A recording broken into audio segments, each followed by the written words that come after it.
Buenos días a todos.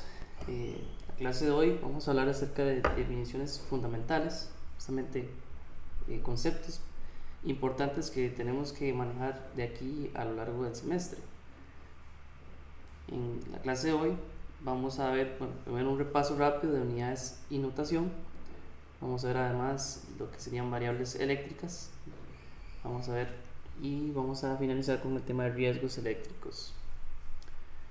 Que lo de unidades y notación es algo fundamental que ustedes tal vez ya lo han visto en otros cursos, como en cursos de física, tanto en el colegio o inclusive si ya llevaron un curso de física en la universidad.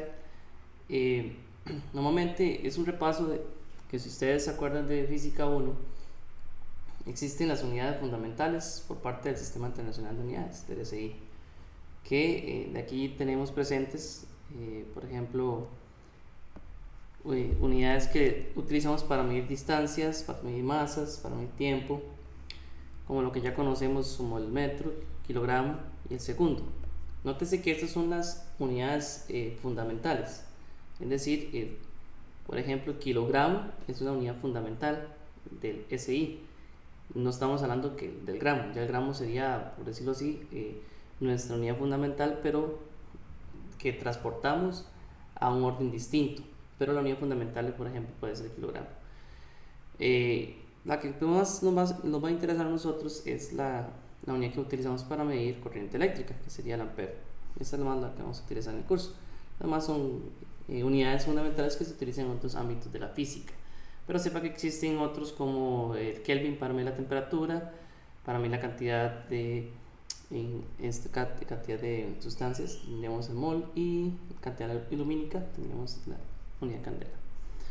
Entonces, en este caso, por el curso vamos a hablar de que el ampere es una unidad fundamental, ¿verdad?, para lo que sería la medición de corriente eléctrica. De las unidades fundamentales salen las unidades derivadas. Es decir, las unidades derivadas vienen siendo una combinación de las unidades fundamentales que les mencioné anteriormente. De ahí pueden salir otras que ustedes ya normalmente conocen, como la velocidad, la aceleración, que vean que están relacionadas por metro y segundo, que son metro y segundo son unidades fundamentales. Y ahí pueden salir otras, ¿verdad?, como la fuerza, la frecuencia, la densidad. Aquí tal vez para el curso lo que nosotros vamos a ir fundamentalmente tomando la importancia son justamente a estas unidades que tenemos acá relacionadas a la parte eléctrica. ¿Okay? Estamos hablando que lo que sería carga eléctrica, potencial eléctrico, la resistencia, la conductancia y la capacitancia. Bueno, también debemos tomar en cuenta que cierta parte también está relacionada lo que sería el flujo magnético y la inductancia específicamente. Entonces, si ustedes ven, y ya más adelante vamos a ir definiendo estos conceptos de una forma más detallada, por ejemplo, el coulomb, que viene siendo la unidad para mí, la carga eléctrica, viene justamente, es una unidad derivada del ampere y el segundo, que son unidades fundamentales.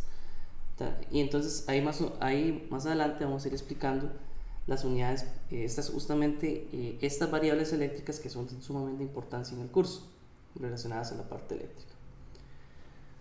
Otra cosa recomendación que ustedes siempre tengan al tanto, que siempre manejen de memoria, realmente se los digo que lo manejen de memoria, porque es algo que no vamos a tener, digamos, no vamos a tener a la mano una ficha como estas durante todo nuestro momento como estudiantes ingenieriles. Entonces, aspectos muy importantes es manejar los prefijos de la notación ingenieril. ¿Okay?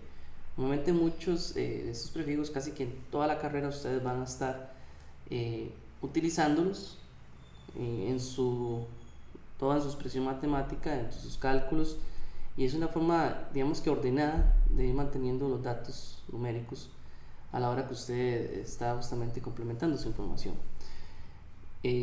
Obviamente vean que existe toda una gama de prefijos que se utilizan aquí estamos hablando de los prefijos tanto menores al 0 y los que ya serían en factor de mayores a 0. Entonces, aquí mi recomendación es que le tomen tal vez más importancia a los que están en blanco, que son lo que normalmente utilizamos más a lo largo del curso. ¿Okay? Estamos hablando que inclusive diría que los que están acá son los que más utilizamos a lo largo del curso e inclusive de la carrera, ¿verdad? El orden más pequeño que tal vez ustedes puedan ir utilizando a lo largo de la carrera o inclusive este curso, ¿verdad? Tal vez sea nano o pico. Muchas de las unidades que vamos a ir viendo también tienen orden micro y las demás, bueno, ustedes ya tal vez las de mayor orden ya las han escuchado más cotidianamente, porque ya vivimos en una era digital en donde prácticamente ustedes conocen que el almacenamiento, por ejemplo, de datos en un computador que viene en bytes, ya ustedes manejan más el concepto de megabytes, gigabytes, terabytes, cuando hablamos del almacenamiento de espacio en un computador. Entonces yo sé que estas son unidades que tal vez ustedes tengan más así conocidas, pero lo que se necesita es que ustedes memoricen el orden, ¿verdad? Que reconozcan estos órdenes. Como recomendación, muchachos, es algo que deben de memorizar, porque es algo que va a estar ahí presente durante toda su formación como estudiante de ingeniería. Ok, ahora sí, entremos al tema de lo que serían las variables eléctricas. Para esto, tendremos que, para iniciar con la variable eléctrica, vamos a hablar primeramente de la primera variable, que sería la carga eléctrica. Pero antes de hablar de la carga eléctrica, debo de entender el modelo atómico clásico, que ustedes en un momento han escuchado, que es justamente que de ahí es donde interpretamos el concepto de la carga eléctrica. Recordemos que el modelo atómico nos dice que nosotros tenemos partículas subatómicas que están cargadas positivamente, como sería el protón, y negativamente, como sería el electrón. Dentro del núcleo del átomo, que están los protones, también tenemos partículas cargadas neutralmente, que serían justamente los neutrones. Entonces aquí tenemos un conjunto de neutrones y protones, y orbitando alrededor de ellos tenemos el electrón. Okay. Resulta ser que la carga eléctrica viene siendo como una propiedad del material, pero enfocado justamente de la propiedad del átomo en que está formado los materiales. Okay. Hay materiales que son mayores conductores y otros materiales menos conductores de la electricidad, y eso se debe justamente a la cantidad de electrones que están orbitando en su estructura atómica, justamente. Por ejemplo, bueno, ahora sí hablemos de la estructura atómica del cobre. Si ustedes ven la estructura atómica del cobre, que es justamente el cobre de los metales más utilizados en industria eléctrica y electrónica, justamente ¿por qué? Porque tiene propiedades que le permiten, bueno, en este caso posee 29 electrones en órbitas alrededor de su núcleo, lo que hace que sea justamente un buen material conductor, porque el electrón, que por cierto, ¿verdad?, son partículas cargadas negativamente, lo mencioné antes, y que tiene un valor en carga eléctrica, ya ahorita lo vamos a ver. El mismo valor de carga lo tiene también el protón, pero como energía positiva, o por decirlo así, energía cargada positivamente. Entonces, la estructura del átomo del cobre justamente nos dice que posee 29 electrones orbitando alrededor de su núcleo. Cuando ya hablamos de carga eléctrica, el hecho de que posea una cantidad mayor de electrones que otro tipo de materiales justamente hace que sea un fácil conductor de la electricidad. Pero antes de llegar al tema de electricidad, tenemos que primero entender lo que sería la carga eléctrica. Como yo lo venía siendo, viene siendo una propiedad eléctrica de las partículas atómicas que justamente poseen la materia.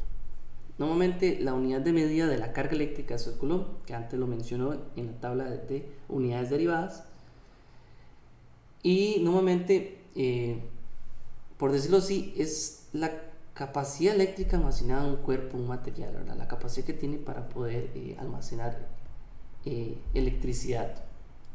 Nosotros aquí estamos viendo una imagen justamente de un cable de cobre, que si hacemos aquí un plano imaginario, vemos acá su estructura molecular. Lo que va a pasar es que, bueno, obviamente si no hay algún tipo de fuerza que estimule el movimiento de los electrones, todavía no hay corriente eléctrica. Así que aquí estamos hablando que la carga eléctrica, para que no la confundan con la corriente eléctrica, es una propiedad más de la materia o la composición atómica que tiene la materia.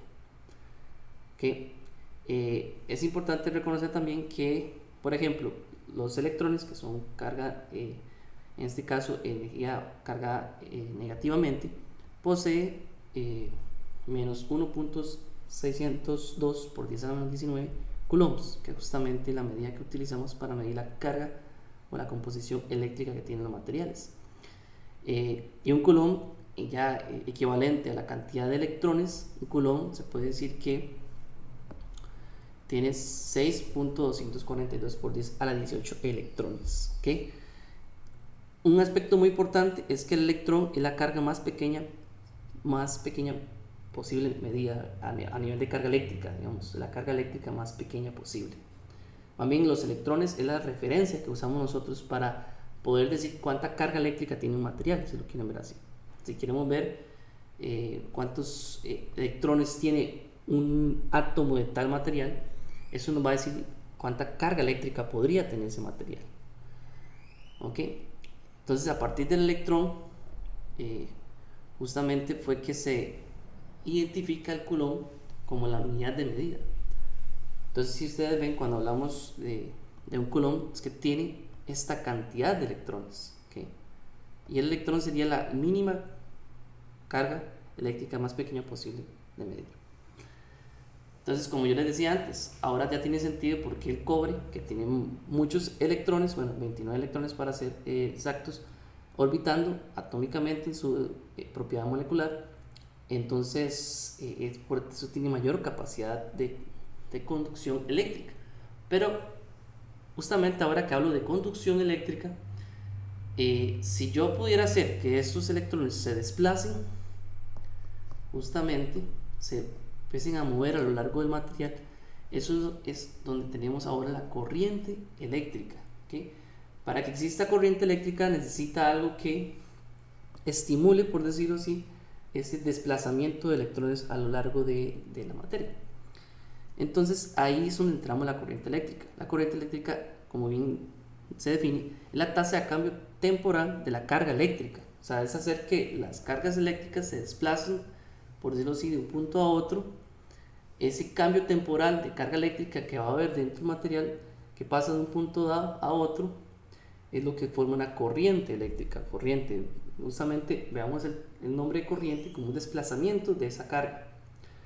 Entonces la corriente eléctrica, como verán, como hablamos de una tasa de cambio temporal de la carga, que por cierto, la carga eléctrica, tal vez no la noté antes, como unidad de, como en este caso, para identificarla como unidad de medida, tenemos obviamente sus unidades son los coulombs, pero la podemos identificar como la letra Q, como la variable, ¿de acuerdo? La variable de cuánto carga hay en cierto material o en este caso. Entonces vean que la corriente que la identificamos como variable I es la tasa de cambio de la carga con respecto al tiempo. Ya les decía yo, la carga, bueno, también la podemos ver en este caso, la vamos a identificar como la integral, ¿verdad? En este caso del desplazamiento de la corriente de un tiempo dado. Nótese que la carga es la que medimos en coulombs y la corriente, en este caso su unidad de medida sería amperes, que es justamente la unidad fundamental del SI para medir lo que sería corriente eléctrica. Como la corriente es esa carga que se está desplazando en el tiempo, la corriente debe estar asociada a una dirección. Eso es un tema muy interesante porque ahora lo vamos a ver la dirección, bueno, lo que sería la dirección convencional que lleva la corriente. Tal vez ustedes más adelante en la carrera, o si ya llevaron física 2 o lo van a llevar, y justamente hay un tema donde se define la dirección convencional de la corriente. Porque, ¿a qué me refiero? Normalmente nosotros en el estudio de la electricidad vamos a definir una dirección convencional de la corriente, pero si nosotros nos ponemos a hilar más fino, realmente por decirlo así, la dirección que llevan los electrones, como son partículas cargadas negativamente, estas se ven más atraídas a un potencial positivo. Entonces ustedes ven aquí, dice que esta es la corriente, la dirección que lleva la corriente, sumamente en este caso, de la característica del electrón, que ellos se ven más atraídos positivamente, pero nosotros a la hora de hablar del área más eléctrica, nuestra dirección convencional es el sentido opuesto. Esa es la que nosotros vamos a normalmente a utilizar como nuestra dirección convencional de la corriente. En otras palabras, la dirección convencional que hacemos en el estudio de cualquier tipo de aptitud relacionado a la ingeniería eléctrica va a ir justamente que más bien la corriente para nosotros es que sale del positivo, lleva toda esta transición y vuelve negativo, ¿verdad? Pero molecularmente hablando, realmente el desplazamiento que hacen los electrones es que los electrones más bien se ven atraídos hacia un potencial positivo. ¿De acuerdo? Entonces nada más, no es para confundirlo, simplemente sepan que nosotros tuvimos que asociar una dirección a la corriente, porque estamos hablando que es esa carga en desplazamiento, y a nivel ingenieril siempre se ha usado esta notación de dirección convencional, que a pesar que ya internamente en realidad los electrones tienen una dirección opuesta. ¿Okay? Otro concepto, bueno, muy importante, siguiendo hablar de la corriente eléctrica, y justamente es el título del curso que ustedes están llevando. Existen existen tipos de corriente eléctrica. Principalmente, nosotros estamos hablando, si ustedes ven estas cuatro figuras, este es el estudio que nosotros vamos a ir haciendo a lo largo del curso, que sería el tipo de corriente directa, ¿verdad?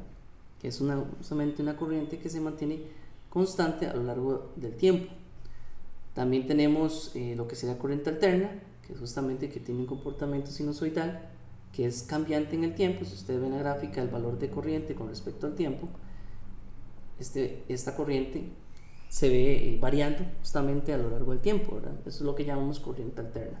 Pero sepan que además de la corriente directa y la corriente alterna, existen también lo que serían corrientes exponenciales. Vean que esta es una corriente que con el tiempo también varía, y existen también corriente senoidal amortiguada, que justamente es esa señal sinusoidal que se va amortiguando con el tiempo. Algo muy importante es que nosotros, a pesar de que el curso estamos relacionando lo que sería circuitos eléctricos en corriente continua, gran parte del curso nosotros vamos a estudiar nada más la corriente corriente directa, que tendría este comportamiento, pero más adelante nosotros vamos a ver elementos de almacenamiento, elementos eléctricos de almacenamiento de energía, que justamente que con ciertos cambios en el tiempo lo que hacen es cargarse y descargarse esos elementos, o sea, son elementos que almacenan y descargan energía. Entonces ese comportamiento de carga y descarga lo vamos a ver como una corriente exponencial. Justamente ese es el ciclo de cuando un elemento se está cargando o descargando, en este caso descargando, ¿verdad? Como lo estamos viendo acá. Entonces sepan que estas dos sí están relacionadas a lo que sería la corriente directa, que vamos a ir viendo más adelante en el curso. Antes les decía que la corriente debe estar asociada a una dirección, y eso es algo muy importante, en el sentido de que ahora cuando nosotros matemáticamente analicemos un circuito, sepan que las corrientes en sus conductores, ¿verdad?, en el circuito, tenemos que establecer una referencia de una dirección. Por ejemplo, este conductor tiene una corriente de 3 amperios. Si por X razón en los cálculos nos damos cuenta que no, que la dirección es opuesta a la que estábamos estableciendo, entonces eso lo tenemos que ver como esa oposición la tenemos que ver justamente con un cambio negativo del valor de la corriente que estábamos estableciendo, ¿verdad? Pero eso más adelante lo vamos a ver cuando ya estemos haciendo cálculos numéricos relacionados al análisis de circuitos. Okay. Un ejemplo rápido de lo que sería el cálculo de corriente eléctrica relacionado a la carga. Veamos justamente la relación de carga eléctrica y ahora corriente eléctrica. Recordemos que la corriente eléctrica es la tasa de cambio de la carga con respecto al tiempo. Entonces, un ejercicio simple, así rápidamente. ya que está solucionado, pero es para que lo interpretemos. Aquí nos dicen, obtengamos la carga entre 0 y 3 segundos si el comportamiento de la corriente es como se muestra en la figura. Nótese que la corriente, esta es la gráfica, ¿verdad? Interpretemos aquí las gráficas. Aquí está el eje, en este caso el eje vertical con respecto a los valores de corriente, ¿verdad? En amperes, 1 ampere, 2 amperes, 3 amperes, 4 amperes. Y luego tenemos el eje horizontal relacionado al tiempo.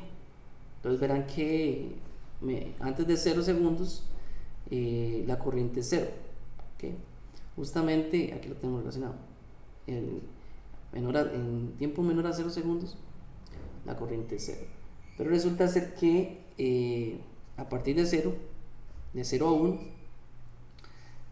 la corriente es de 1 ampere, y mayor a 1 la corriente tiene justamente esta pendiente, ¿okay? Es una pendiente que aquí en este punto coordenado 1, digamos, tendría 1 ampere, y en 3 segundos tendría 3 amperes. Entonces realmente aquí la matemática implícita, recordemos que a fin de cuentas es un poco de cálculo que hay que hacer, porque recordemos que la corriente es la tasa de cambio de la carga con respecto al tiempo. Entonces, si ustedes ven aquí, nosotros tendríamos que, la pregunta es obtenga la carga, no la corriente, obtenga la carga, la corriente ya la tenemos. Entonces la carga, en este caso, bueno, pongámoslo de esta forma, lo voy a poner en mayúscula porque ya mayúscula tendría un valor constante, un valor determinado. O sea, la carga vendría siendo la integral, justamente cuando hacemos la oposición de la derivada que tiene la corriente, de la función de la corriente, de un tiempo inicial, que en este caso va a ser de 0, hasta 3 segundos, ¿verdad? En total. Pero vean que tenemos dos comportamientos distintos, entonces esto a nivel de cálculo tendríamos que dividirlo en dos integrales distintas, como ven acá, ya que la corriente se define justamente en estos tiempos con distintos valores. Entonces verán que ya a la hora de realizar el cálculo, para el caso de 0 a 1 segundo tenemos que es constante, ahí la corriente es constante. Caso de 1 a 3 segundos la corriente tiene cierta pendiente. Lo podemos calcular de esa forma, y en este caso, pues ustedes ya sabrán integrar, ¿verdad? Saben que ya al desarrollar estas integrales tendríamos que, al integrar 1, tendríamos que sería nada más t, valorado de 0 a 1, al integrar t, en este caso, que sería como nuestra variable, sería t al cuadrado entre 2, evaluado de 1 a 3, ¿verdad? En este caso obtenemos que la carga sería de 5 coulombs, la carga generada, por decirlo así, por ese desplazamiento de la corriente en ese comportamiento. Lo mismo podemos haber calculado, por ejemplo, haber sacado el área bajo la curva, ¿verdad? Ustedes saben que las integrales, al final de cuentas, si yo saco estas áreas que están acá, me daría exactamente los mismos 5 coulombs, ¿okay? Eso nada más era un ejemplo complementario, ¿verdad?, de cómo relacionar la carga y la corriente eléctrica. No sé si hasta el momento tienen alguna duda, muchachos, de lo que he hablado. Recuerden que ustedes me pueden interrumpir o me pueden hacer cualquier tipo de pregunta. Entonces, si no hay consultas, voy a continuar. Venimos a otro nuevo concepto, el voltaje. ¿Okay? Voltaje tiene varios nombres que se le conocen en distintas literaturas. También se le conoce como diferencia potencial o como tensión eléctrica. En realidad hay todo un tema con respecto al decir la palabra voltaje. Ya uno está, digamos que coloquialmente acostumbrado a decirlo, pero la palabra voltaje viene Profe, Sí, una pregunta. Usted no está grabando la clase, ¿verdad? sí, la estoy grabando. Al inicio dije que la grababa Ah, en otro programa. es que yo no. Ah, ya, ok, ok. No aparece en Teams. Eh, Muchachos, voltaje, bueno, ya les voy a hablar de por qué hay eh, toda una cuestión con decir la palabra voltaje, por el hecho que voltaje viene en la traducción directa que le hicieron a la palabra voltage, pero si ustedes traducen voltage, en realidad no tiene una traducción en español, entonces se puede decir que voltaje es como coloquialmente decimos, pero en español se le conoce como diferencia potencial o tensión eléctrica.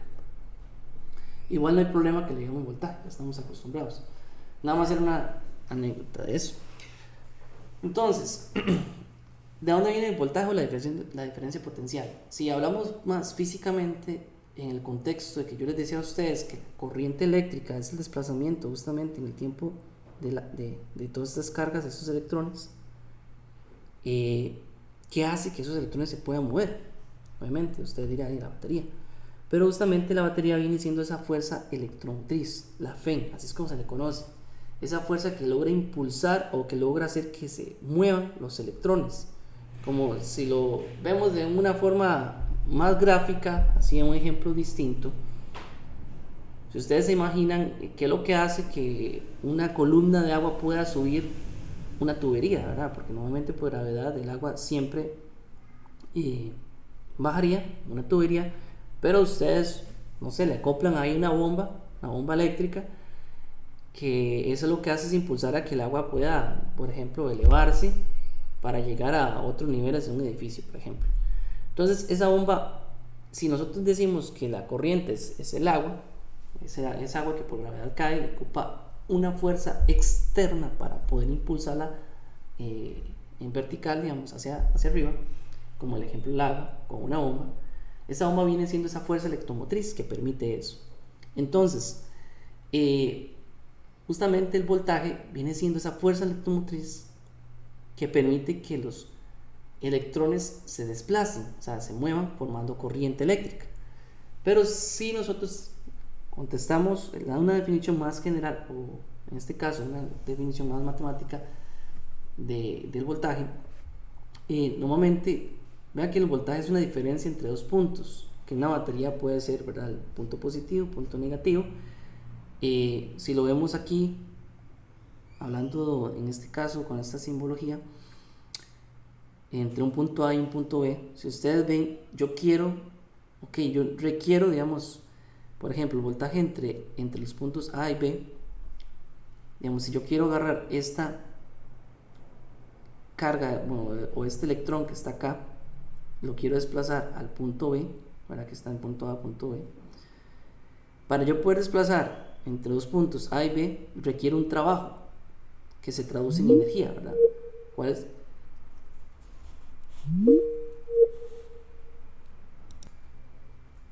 Entonces, volviendo al concepto del voltaje, como dice acá, el voltaje que se genera entre el punto A y B, veamos que son estos puntos A y B, ¿ok? Es, por decirlo así, la energía o el trabajo requerido para mover una unidad de carga positiva de un punto A al punto B. Prácticamente es cuánto es la energía que requiero para poder mover esta carga que tengo acá del punto A al punto B, bueno, en realidad dice que una carga positiva es como agarramos una carga de acá y la quiero mover para acá, ¿verdad? Entonces requiere trabajo, y esto justamente, así como lo define el concepto, si nosotros, mira, aquí tengo un pequeñito error en unidades, ya lo borro, esto no sería ampere, sería volt. Ok, si ustedes ven aquí la ecuación matemática, justamente es la tasa de cambio del trabajo con respecto a la carga. No estamos hablando del tiempo, ¿verdad?, sino que es el trabajo que yo requiero para poder mover esa carga, ¿verdad? Entonces esto de acá es energía. Esta W se puede definir como el cambio del trabajo o de energía, que justamente sus unidades serían joules. La carga usted ya conoce que son coulombs, y las unidades que se utilizan del voltaje, que es justamente ese trabajo, esa fuerza requerida para poder desplazar una carga de un punto A a un punto B, se mide en voltios. ¿Okay? Voy a escribirlo aquí, que el voltaje se mide justamente en voltios. Entonces, ahí hago la corrección. Como yo les venía diciendo, el mismo ejemplo de que inclusive yo les hago el ejemplo con el agua, porque si ustedes ven el agua es un flujo. flujo, ¿verdad? Un flujo líquido que se está desplazando y que ustedes para poder levantar una columna de agua requiere trabajo, una fuerza adicional, que para eso ustedes acoplan una bomba, por ejemplo. Entonces pensemos que la diferencia de potencial viene siendo eso, ese trabajo requerido para que ustedes puedan agarrar una masa, conjunto de electrones y los puedan desplazar de un punto a otro, ¿verdad? Un conjunto de cargas, si lo quieren ver así. ¿Okay? Entonces, justamente los elementos de suministro de energía están generando un voltaje para que exista una corriente eléctrica, ¿okay? Como una batería, como una fuente, etcétera. Que por eso ellos tienen polaridades. Tenemos la polaridad que positivo o negativo. A eso me refiero yo cuando hablo de polaridades. ¿Qué es lo que permite, verdad? Si esta fuente es cero, no hay corriente eléctrica porque no está impulsando el movimiento de los electrones. Una vez que esa fuente va aumentando su diferencia potencial, es lo que permite, o sea, esa fuerza, esa energía adicional que permite que ahora sí mueva así, ¿verdad? A las cargas, formando un flujo de corriente, bueno, un flujo de carga que sería la corriente eléctrica. Ok, como les venía diciendo antes, voltaje o diferencia potencial es la energía requerida para mover una unidad de carga desde un punto de referencia a otro, medida en voltios. Pero recuerden que tiene polaridad, eso es muy importante. Cuando yo hablo del tema polaridad, hablo de esto. Tenemos dos puntos de referencia, positivo y negativo, que eso expresa una polaridad y dependiendo cómo lo interpretemos, matemáticamente también tenemos que tenerlo en cuenta. Por ejemplo, si este elemento, que no sabemos qué es, un elemento X, medimos en sus polaridades y vemos que aquí en A positivo, bueno, este termina positiva A, termina negativa B, tiene 9 voltios. Si yo llegara a medir esa polaridad al revés, es decir, veámoslo como esto mismo, la que viene acá, las dos representaciones equivalentes del voltaje que hay en un punto A y un punto B. Si ustedes ven en la imagen A, el voltaje en A tiene 9 voltios, porque es la terminal positiva. Por encima, o sea, tiene 9 voltios por encima de la terminal B. Pero si interpretamos el segundo dibujo, ahora la terminal B, que está en menos 9 voltios por encima del punto A. Y eso se debe a un cambio, en este caso, de la referencia, ¿verdad? Porque normalmente, si nosotros estamos midiendo en un punto referencial, por ejemplo, punto A, porque normalmente esta diferencia viene siendo como una resta, ¿verdad? Donde ustedes piensen que ustedes, esto es el 0, y ustedes miden acá en el positivo y tienen 9. Entonces la diferencia que hay acá es como agarrar, bueno, aquí tengo más 9 con respecto a esta, que es la referencia que podríamos decir que es 0. En cambio acá, si yo mantengo aquí la referencia y estoy viendo acá y me dan al revés, me dan menos 9, inclusive lo van a ver en la instrumentación en el laboratorio. Ok, es simplemente que posiblemente la referencia positiva del voltaje estaba acá y al hecho de medirlo al revés, o medirlo a una polaridad contraria, vamos a tener menos 9 voltios. Creo que muchos están conmigo en el laboratorio, entonces todo ese tipo de ejercicios los vamos a ir haciendo en el laboratorio, que simplemente si nos dan un valor negativo a la hora de medir voltaje es que estamos midiendo con respecto a una referencia contraria, nada más. Entonces, justamente aquí hay una relación. Normalmente en nuestra notación, cuando digo VAB, ¿verdad? Es que estoy diciendo la tensión que hay de punto A a punto B. Vea que aquí es igual a menos VBA, pero nótese aquí algo con este menos VBA.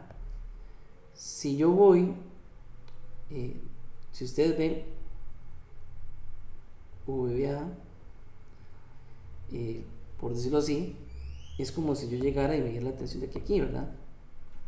Bueno, yo creo que estoy divagando un poco con lo que voy a decir, pero realmente VBA viene siendo menos VAB, ¿verdad? Entonces obviamente si ustedes ven la relación acá, menos VAB, ahí tengo la igualdad, ¿verdad? No sé si los estoy confundiendo más con esto, pero entendamos que la referencia es una referencia justamente que tenemos de la polaridad, ¿verdad? Porque VA sería justamente lo opuesto de VAB, ¿verdad? pero al menos va a hacer que encontremos esta igualdad. Ok.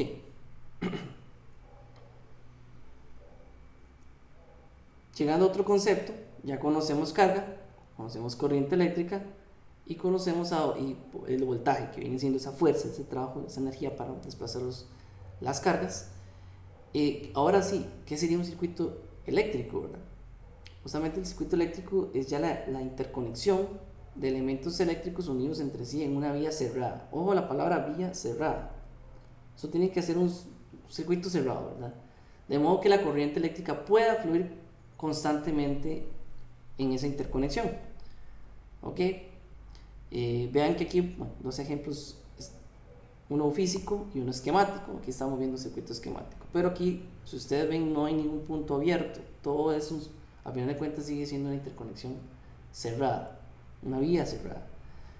Y obviamente, bueno, como esta misma figura, vuelvo atrás del voltaje, al haber un circuito cerrado, permite que la energía o la trayectoria de esa carga, ¿verdad? Ese desplazamiento de carga que forma la corriente eléctrica, permite que interactúen estos elementos, como por ejemplo un bombillo, ¿verdad? Obviamente, si aquí llegara a cortarse, eso va a hacer que ya no permita la corriente eléctrica desplazarse. Realmente, al cortarse aquí, la corriente va a ser cero. Si tenemos un circuito abierto, la corriente va a ser cero, porque ya no hay conducción para la misma. Entonces, no tiene forma ya no hay una vía cerrada, por lo cual ahí la corriente sería cero. Lo mismo, ¿verdad? Yo siempre les pongo el ejemplo de que estábamos hablando del agua en las tuberías. Si usted está en un segundo piso, usted tiene una columna de agua que ocupa una bomba para desplazarlo para arriba, y alguien llega y se quiebra el tubo en medio camino, arriba no le llegó agua, ¿verdad? Entonces justamente vamos a la corriente así, ya la corriente sería cero. Entonces es una interconexión cerrada para que exista una corriente fluyendo. Ok, otros conceptos importantes. Ahora hablemos de la potencia eléctrica o potencia general y energía, porque antes mencioné con el voltaje que es ese cambio de energía para mover una carga. Entonces, la potencia eléctrica es la tasa temporal que se absorbe o brinda energía, ¿verdad? Normalmente la potencia eléctrica, bueno, aquí hay un resumen rápido que estamos viendo acá de que, si ustedes ven, la potencia eléctrica viene siendo el producto, ¿verdad?, del voltaje con respecto a la corriente. Ya sabíamos que el voltaje viene siendo esa energía requerida para mover la carga, y que la corriente viene siendo la tasa de cambio de la carga con respecto al tiempo. Entonces, ustedes ven aquí, cancelamos cargas. Entonces, la potencia sería justamente la tasa temporal de energía que se requiere a lo largo del tiempo. Esta puede ser absorbida o brindada, ¿verdad? Digamos, hay elementos eléctricos, como está constituido el circuito, que más bien absorben potencia, o sea, absorben energía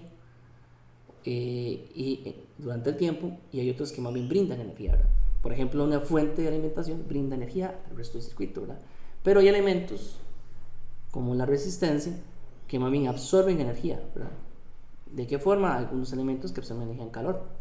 De la misma energía eléctrica almacena cierta parte de energía en calor, ¿verdad? Entonces, bueno, estábamos hablando de esta energía, trabajo, ¿verdad? Entonces, la energía, ven que ahora sí, la energía es la capacidad de realizar un trabajo, ¿verdad?, medida en joules. En este caso, bueno, también no les dije aquí la medida la medida que utilizamos, la unidad de medida que utilizamos para la potencia son los watts. ¿Okay? Y acá los joules, que vienen siendo el concepto de energía, ¿verdad? Es que joules es energía en general, que no solamente se utiliza en temas relacionados a la electricidad, también pueden ser en otro tipo de temas en donde requiera energía por parte de la fuerza o impulso o movimiento. ¿Okay? La potencia eléctrica es un tema muy importante. Bueno, ya les voy a decir por qué es muy importante. De ahí definimos por qué un elemento se puede quemar o no, ¿verdad? Justamente viene el concepto de potencia eléctrica. Pero antes de hablar de eso, hay que entender la convención pasiva de signos. Recordemos que a final de cuentas estos elementos, los elementos de un circuito, digamos que estas cajas vienen siendo esos elementos interconectados en un circuito, van a tener una corriente desplazándose de un punto de referencia A a punto B, que esas referencias justamente definen la polaridad de ese elemento, ¿verdad? A nivel de tensión o voltaje.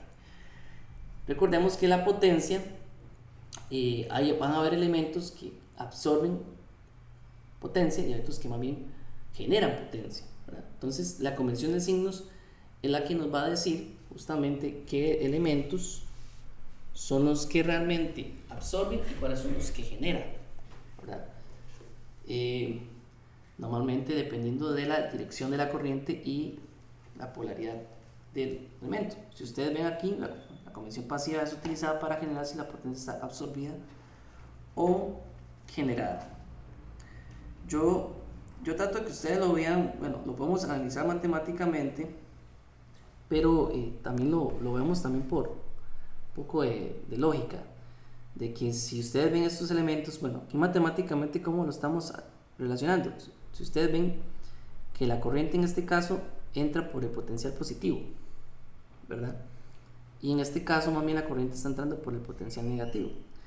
Entonces, si lo estamos viendo de esa forma, la corriente al entrar por el potencial positivo, lo vamos a ver como que es un elemento que está recibiendo energía, ¿verdad?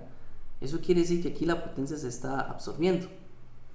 En cambio, un elemento que en este caso la corriente entra por el potencial negativo, es un elemento que más bien genera potencia, ¿verdad? Normalmente es más fácil verlo ahora con un circuito. ¿Pero por qué? Porque normalmente en las fuentes de poder, por ejemplo, nosotros vamos a ver que en las fuentes de poder que utilizamos para suministrar energía, la corriente va a salir del positivo, o igual como lo pueden ver en esta figura, o entra en el negativo, como ustedes quieran verlo. Entonces son elementos que suplen energía, ¿verdad? Generan potencia. Entonces, matemáticamente relacionando a eso, nosotros esta potencia que es absorbida, nosotros la vemos ahí como viene, ¿verdad? Igual al voltaje por la corriente. Pero la potencia que es generada en un circuito, cuando ya lo vamos a analizar matemáticamente, lo vamos a ver como negativo, menos el voltaje por la corriente. Lo mismo que está acá, potencia absorbida va a ser igual a menos potencia generada. ¿Ok? Nada más es ¿por qué? Porque justamente un elemento que está generando potencia está suministrando energía al resto de los elementos. En cambio el otro que está absorbiendo potencia está justamente absorbiendo energía. No sé si me aclaro con este concepto. Les pregunto si les queda claro lo que acabo de explicar, ¿verdad? ¿No tienen alguna duda con respecto a eso?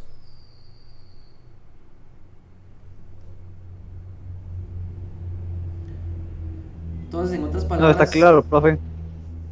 Perfecto. Perfecto, ahí gracias al compañero.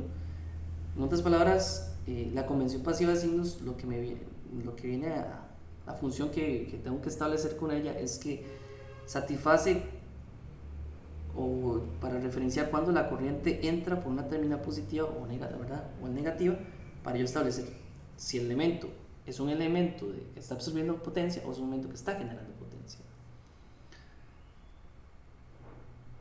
A lo largo del curso y de la carrera, bueno, en este curso de la carrera, usted va a ver distintos tipos de elementos. Cuando yo hablo de elemento, hablo de ese elemento, o sea, que está interconectado dentro de un circuito eléctrico.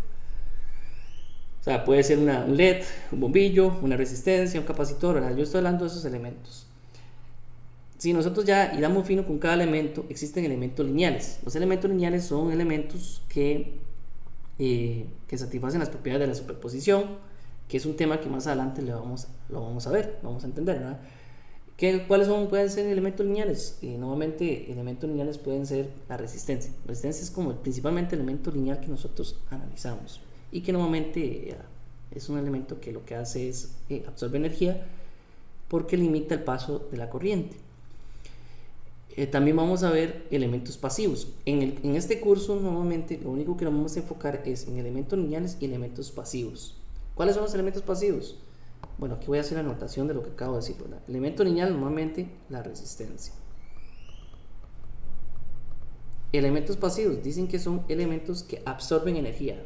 Más adelante en curso lo vamos a ver. ¿Cuáles elementos absorben energía? El capacitor y el inductor. Pero eso es un tema que vamos a ver más adelante. Luego vienen elementos activos, que ustedes tienen un curso que se llama así en la carrera. Es un elemento activo, es un elemento que es capaz de alimentar energía. Y más que alimentar energía, también es capaz de manipular o controlar el flujo, la corriente. ¿Okay? Un elemento activo, ustedes más adelante lo van a ver en la carrera, pero bueno, nosotros tal vez el elemento activo que podemos tener es una fuente de alimentación que utilizamos en el laboratorio. Nosotros podemos manipularla, ¿verdad? Podemos usarla para alimentar energía. Pero existen otros elementos que ya estamos relacionados al tema más de electrónica, ¿verdad? Como son los transistores, como son el diodo, justamente, que son elementos que son capaces de controlar o manipular el sentido de la corriente. Entonces son elementos que son activos, así lo llamamos elementos activos, ¿verdad? Bueno, aquí venía la definición de la resistencia que ya mencionaba anteriormente, ¿verdad? Pero normalmente, si iramos más fino con el concepto de resistencia, es una propiedad física de un elemento, un dispositivo que impide el flujo de la corriente o la limita, ¿verdad? Este elemento lo vamos a ver, es el primer elemento que vamos a ver siempre en los circuitos, en estos primeros circuitos que vamos a relacionar.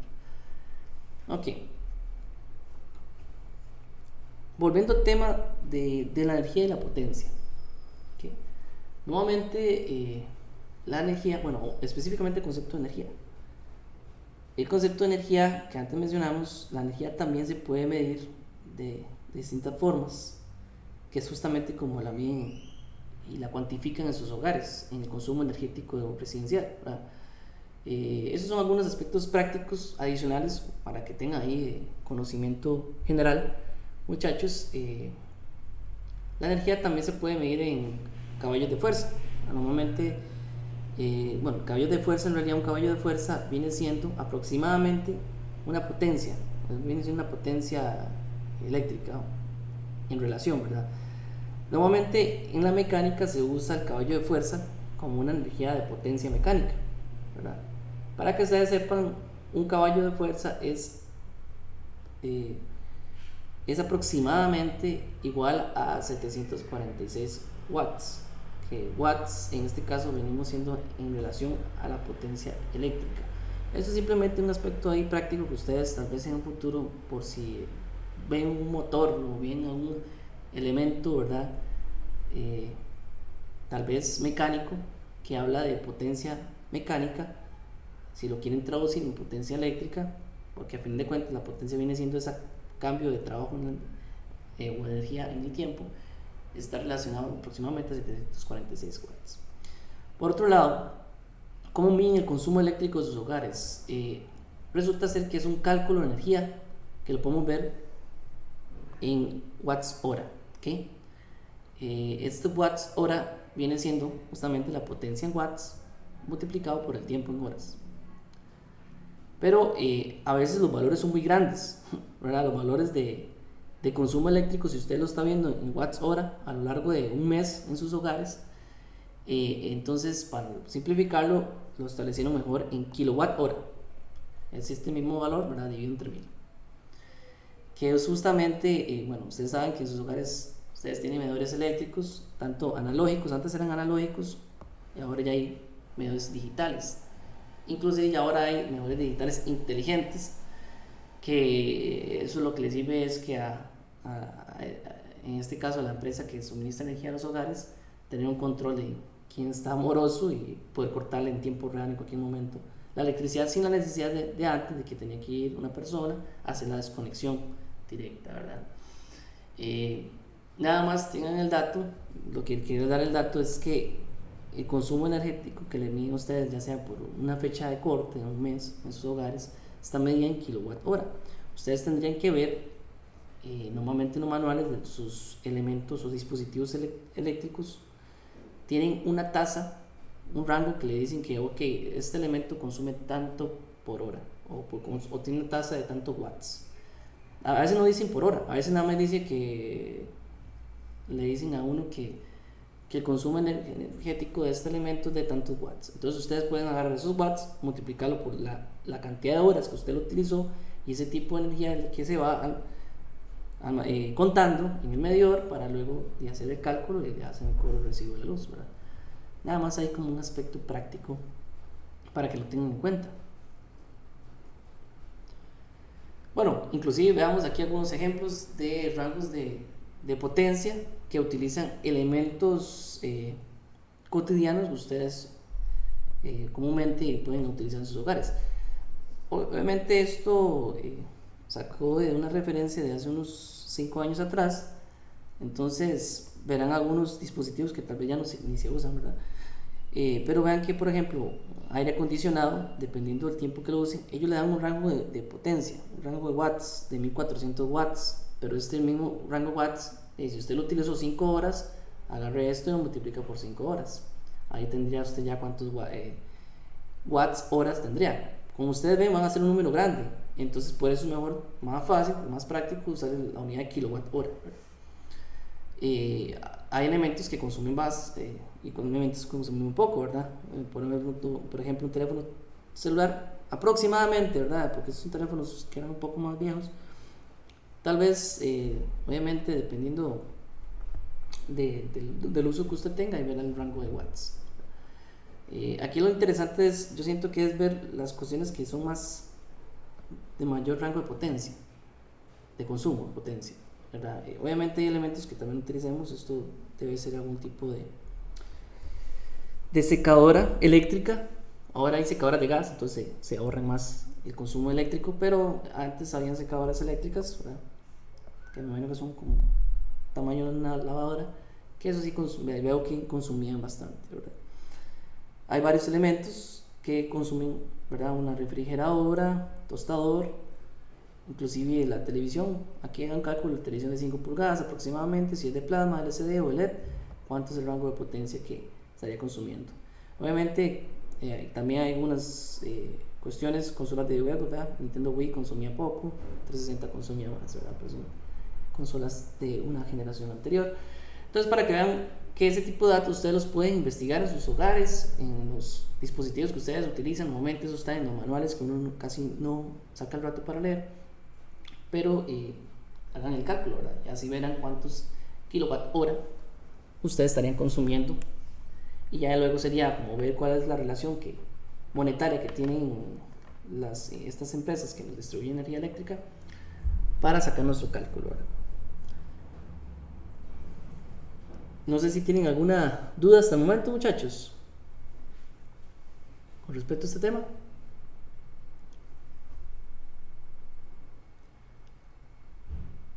Todo claro, entonces. Ok, ya casi estamos por finalizar. La clase de hoy eran conceptos generales y fundamentales para entender algo más adelante lo que vamos a ver en la carrera y en el curso. Por último, para cerrar nada más, muchachos, está el tema de conservación de la energía y de la potencia. Ustedes saben que normalmente cualquier sistema, sea eléctrico, mecánico, térmico, la energía, bueno, clásica frase, ¿verdad? Que la energía es cambiante, ¿verdad? La energía, lo que sucede acá, muchachos, es que imagínense que nosotros tenemos un sistema. Es que hablemos lo de general. Ese sistema puede ser eléctrico, mecánico, térmico o algo. Normalmente tiene una entrada de energía. O sea, esa entrada de energía puede ser como usted la alimenta, ¿verdad? Usted llega y no sé, tiene un aparato eléctrico que usted conecta y lo conecta ahí a metida principal de electricidad, lo alimenta, lo ejecuta. ¿Y qué va a pasar? Que normalmente, hablemos de la conservación de la energía, normalmente la energía que sale va a ser menor que la energía que entró. ¿Por qué? Porque parte de la energía se almacena en el sistema o se pierde, ¿okay? Esa es energía que se pierde. Hablemos de cualquier tipo de sistema o cualquier aparato que usted conecta en su hogar para ejecutar una función. La energía saliente es lo que usted espera. Por ejemplo, yo conecto un ventilador. usted va a recibir, bueno, el aire que usted recibe, la energía de salida, ¿verdad? Obviamente, él agarra cierta parte de la energía eléctrica, va al motor, ¿verdad? Que utilizamos para reproducir ahí las hélices y que nos brinde esa proporción de aire. Entonces verán que hay cierta energía que se almacena, que está ahí almacenada para ejecutar el proceso, y energía que se puede perder, por ejemplo, en calor, ¿verdad? Que el motor se caliente, eso es energía que inicialmente aprovechó de la entrada, hay cierta conservación, y otra que se pierde, ¿verdad? Entonces, en términos energéticos, veamos que la energía entrante de cualquier sistema va a ser igual a la energía de salida más la energía perdida más la energía almacenada en el sistema. Eso es una ecuación que usted puede utilizar para cualquier estudio, cualquier sistema que usted esté relacionando. Puede ser sistema mecánico, eléctrico, térmico, lo que ustedes quieran, como quieran verlo. Pero sepa que ahí es un término de pérdidas, ¿verdad? De pérdidas que existen, que a veces cuesta mucho interpretar. Uno, cuando ustedes ya están experimentando, hilando más fino en algo, en un dispositivo, sepa que siempre tendrán pérdidas de algún medio, ¿verdad? Ya sea en calor, disipación, ya sea de algún tipo de desaprovechamiento que se está dando internamente en el sistema. Entonces eso se traduce que la energía de entrada es igual a la energía de salida más la energía perdida más la energía almacenada. ¿Qué? Con respecto al tiempo, esto lo podemos ver en términos de potencia. ¿Okay? Nuevamente lo relacionamos más en potencia para ahora ver lo que sería la eficiencia de un sistema. ¿Okay? Estamos hablando de potencia, ya sea de potencia energética, igual, ¿verdad? Sepan que la potencia o la energía de salida es la que nosotros, la aprovechable, ¿verdad? La que cumple la función que queremos que genere, ¿verdad? Entonces, esto, como lo venía haciendo, ahora hablemos de lo que sería la eficiencia. Porque la eficiencia la relacionamos en términos de potencia. Ya ahora entendimos que la potencia de entrada y de salida van a ser distintas, ¿cierto? ¿Por qué? Porque va a requerir, ¿verdad? De las pérdidas, del almacenamiento que va a tener energético. Cuando hablamos de potencia, hablamos de esa energía con respecto al tiempo que se está acumulando, se está perdiendo y se está aprovechando. Entonces hay un término que se utiliza mucho y generalmente para medir la eficiencia de cualquier tipo de sistema que ustedes estén estudiando, que normalmente la eficiencia, que la anotamos con esta letra griega, viene siendo la potencia de salida entre la potencia de entrada. Ya sabemos que la de salida va a tener atrás, va a ser menor debido a que hay algunas pérdidas o energía almacenada en un sistema. Entonces, normalmente, por ejemplo, un sistema de generación energético o hidroeléctrico, ¿verdad? Que tenemos toda la potencia de entrada mecánica, justamente pura, de la que obtenemos de las fuertes, de la cortina, bueno, en este caso, de la altura de agua que tenemos, ¿verdad? Con esa fuerte presión que genera e impulsan todo este sistema de turbinas, genera una potencia de entrada mecánica que, bueno, ya aquí pasaría por un tren de engranajes que aprovecharía esa misma energía, pero lo que quiero decir es que aquí tenemos una potencia de entrada conectada a un generador y que al momento el generador, a final de cuentas, pasa a un circuito que finalmente termina la carga conectado a nuestros elementos eléctricos en nuestra casa que estamos consumiendo la energía, ¿verdad? Entonces, vean qué interesante. Final de cuentas, cada subsistema que tengo acá se puede dividir como una potencia de entrada a una la eficiencia va a ser una potencia de salida entre su potencia de entrada. Ok, obviamente, si esto se aproxima a 1, es que la eficiencia es 100%, es un sistema 100% eficiente, no tiene pérdidas. Si lo vemos a nivel de porcentaje, normalmente lo medimos a nivel de porcentaje, ¿verdad? Nada más lo multiplicamos por 100. Entonces nosotros podríamos medir una potencia en cascada, quiere decir, una eficiencia en cascada, quiere decir, vamos a tomar en serie cada una de las eficiencias para saber cuál es la eficiencia final, ¿verdad? Ya sabemos que la eficiencia de un sistema es simplemente su potencia de salida, su potencia de entrada, y finalmente, si quiero saber la eficiencia final de todo mi sistema, tendría que multiplicar todas esas eficiencias atrás. ¿Y a qué me refiero con esto? Veámoslo de este ejemplo, ¿verdad? Aquí es nada más un concepto de cultura general. Normalmente, este es el principio de la generación de energía y de la electricidad que llega a nuestros hogares. Eh, la carga es el elemento, el microondas, el televisor que usted conecta en sus hogares. Entonces, todo inicia de dónde? De la generación, por ejemplo, hidroeléctrica, en donde aquí mecánicamente, porque cuando no hablamos de eficiencia, debería ser del mismo dominio energético. Es decir, la primera eficiencia que ustedes están viendo acá viene de un tren de engranajes. Entonces, es una potencia mecánica de entrada para luego estimar una potencia de salida mecánica también. Entonces, si ustedes algún día quieren ver la eficiencia de algo, lo recomendable es que realmente lo midan en el mismo dominio que están analizándolo: mecánico, eléctrico, térmico, etc. Entonces, por ejemplo, luego viene el dominio eléctrico. Aquí, de esta potencia mecánica de salida, ahora podemos traducirlo en una potencia de entrada eléctrica de un generador y ver cuál es la potencia de salida.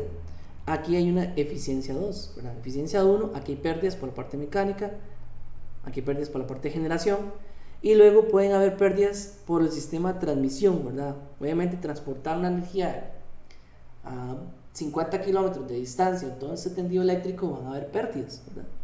Van a haber energía que se almacena en un lado y energía que se pierde, calor, ¿verdad? A pesar de que estos sistemas tengan disipadores de calor y todo, siempre va a haber energía perdida. Y finalmente nos llega a nuestros hogares cierto valor de energía, ¿verdad? Cierto valor de traducido en este caso de corriente alterna, que es la que tenemos nosotros en nuestros hogares, que sacamos de la cometida principal, y ahí es donde conectamos nuestros aparatos, que es lo que llamamos finalmente la carga, que es lo que estoy conectando, la energía que estoy aprovechando. Entonces vean que eso viene de toda una cadena de energías entradas, energías salientes o pérdidas que se pueden traducir finalmente en una eficiencia general, ¿verdad? Eso era nada más como dato curioso. No sé si tienen alguna pregunta con respecto a esto. Si les, bueno, ahí es como, este es más un dato fundamental que les puede servir ahí, que les quede más de cultura general, muchachos. Bueno, si no tienen preguntas relacionadas a este tema, ya finalmente vamos a terminar con el último tema, que es la parte de riesgo eléctrico. Hay cosas que ustedes tienen que saber, muy importante. Lo que nos mata a nosotros, a la persona, es la corriente, no el voltaje. ¿Okay? La corriente, si nosotros tenemos un cierto valor de corriente fluyendo en nuestros cuerpos, eso es lo que nos puede matar. ¿Okay? Tocar una par de terminales que tiene una diferencia potencial, ahí lo que sucede, muchachos, es que el voltaje no nos mata. Lo que pasa es que cuando nosotros tocamos un par de terminales que tienen un potencial elevado, nuestro cuerpo tiene cierta... Recuerde que nuestro cuerpo tiene gran porcentaje de agua, y el agua viene siendo ligeramente un conductor, por lo cual nosotros cerramos un circuito con una fuente, y la corriente que pasa a través de nuestros cuerpos es lo que nos puede matar, ¿verdad? Lo digo cuando hablamos de riesgo eléctrico, es ese riesgo de cuando nosotros nos podemos electrocutar. Entonces, para que entendamos el concepto, la corriente es la que nos mata. Aún hay corrientes pequeñas que pueden presentar riesgos. Si ustedes ven una corriente de 10.000 amperios, puede ser segura dependiendo del contexto en el que estamos, ¿verdad? Dependiendo del contexto en el que estamos. Hay un contexto en que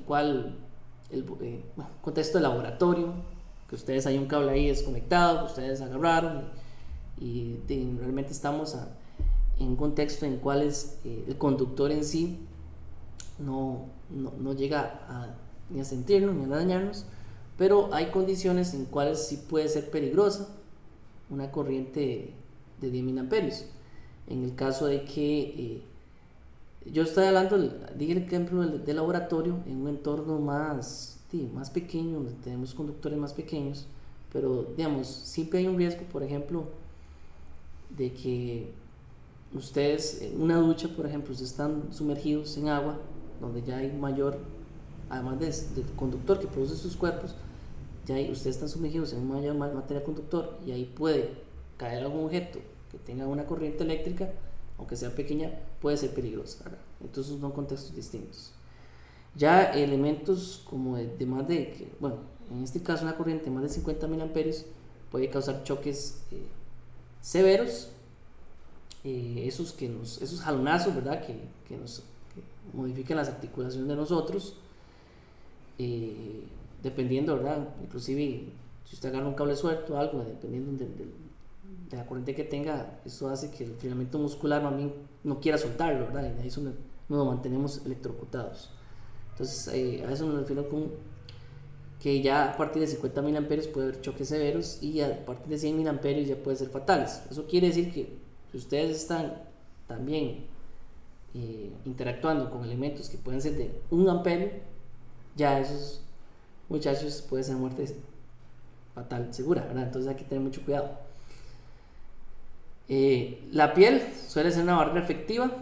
Obviamente, si nosotros tenemos una cortadura, la sangre puede ser más fácil de fluir, ¿verdad? Ahí la corriente, y más que estamos expuestos. La piel sigue siendo una barrera efectiva, dependiendo como nosotros estemos, ¿verdad? Pero su eficiencia se reduce si estamos mojados o con una herida, ¿verdad? Lo que yo les decía a ustedes. No es lo mismo tocar un cable seco que estar sumergidos en una bañera o algo y tocar algo eléctrico, ¿verdad? El agua y la electricidad no son algo que se deban de mezclar. ¿Okay? Entonces, para que tengan en cuenta, bueno, riesgo eléctrico, reglas de oro. Normalmente cuando ustedes están haciendo una labor eléctrica, se están trabajando y expuestos a elementos eléctricos que están justamente sin recubrimiento de nada, siempre es bueno que desconecten toda la energía, hagan todas sus labores y vuelvan a conectar, ¿verdad? Prevenir cualquier reconexión si el escenario no es seguro, ¿verdad? Comprobar la ausencia de algún tipo de tensión expuesta, o en este caso los elementos, inclusive en los hogares, tienen que estar tener una interconexión puestos a tierra, ¿verdad? Porque algún riesgo eléctrico, la idea es que la corriente fluya o aterrice. Cuando hablamos de concepto de aterrizar, es que la corriente vaya donde haya menor resistividad. Nuestro cuerpo, a final de cuentas, tiene cierta resistividad. Entonces, si nosotros hacemos una interconexión donde lo ponemos a una puesta a tierra, o sea, que el conductor literalmente vaya a una zona donde haya menos resistencia, porque una resistencia menor que la del cuerpo, la corriente va a tender a ir por ahí. Entonces, es muy importante que hayan puestos a tierra, puestos en marcha a tierra. Y bueno, siempre recordemos que, no sé si ustedes han trabajado, ¿verdad?, en algún tipo de área eléctrica, han tenido esa experiencia, pero la idea es que ante todo tipo de reconexión o conexión que ustedes vayan a hacer para medir o diseñar o construir algo eléctrico, asegúrense siempre, ¿verdad?, de que ustedes no generen ningún tipo de conducción, que haya una zona segura, de que haya una puesta a tierra y todo el tipo de señalización adecuada. ¿Okay? No sé si tienen alguna duda, muchachos. El día de hoy justamente era conceptos generales, fundamentales de lo que serían todas las variables eléctricas que vamos a mencionar de aquí en adelante en todo el curso. Esto del riesgo eléctrico, tengan mucho cuidado, ¿verdad? Yo sé que tal vez en un momento u otro ustedes han experimentado o se han electrocutado una vez en la vida, ¿verdad? Ya sea inclusive una cerca eléctrica o un dispositivo o un cable expuesto. Normalmente las corrientes que fluyen por nuestros dispositivos eléctricos de nuestro hogar no son tan elevadas. Sentimos un pequeño jalón, como llamamos popularmente, pero no nos va a matar, no es nada fatal. Lo mismo sucede en el laboratorio, muchachos. En el laboratorio a muchos le tienen miedo a encender el equipo, aquí tal cosa, y me dicen a mí, vaya profe, revíselo antes, por favor, para encenderlo. No, nada va a explotar como ustedes lo ven animadamente en muchas películas o fábulas, y tampoco se van a electrocutar tanto. no van a tener, las corrientes ahí son pequeñas. Pueden ser que ustedes trabajen inclusive un rango de 150 mil amperios, que ya se puede decir que hay que tener respeto, digamos, veámoslo más como tengamos el respeto, ¿verdad? Pero no lo mismo tocar 100 mil amperios estando seco que uno estando mojado, ¿verdad? O expuesto con alguna herida. Es distinto. Entonces, tranquilos muchachos, no le tenga miedo tampoco, digamos, no es un tema de tenerle miedo, es de tener respeto, ¿verdad? Miedo a que esto le limite a ustedes en sus casas a querer experimentar, amar y aprender por sus cuentas, ¿verdad? Obviamente sí hay que tener cierto cuidado a ese tipo de cosas. Aquí finalmente les dejo ahí un video para que lo vean en YouTube, que habla sobre riesgo eléctrico. No sé si tienen alguna pregunta, si no dejaría la grabación hasta acá y después les enseñaría el video, ¿verdad? Entonces por si quieren verlo.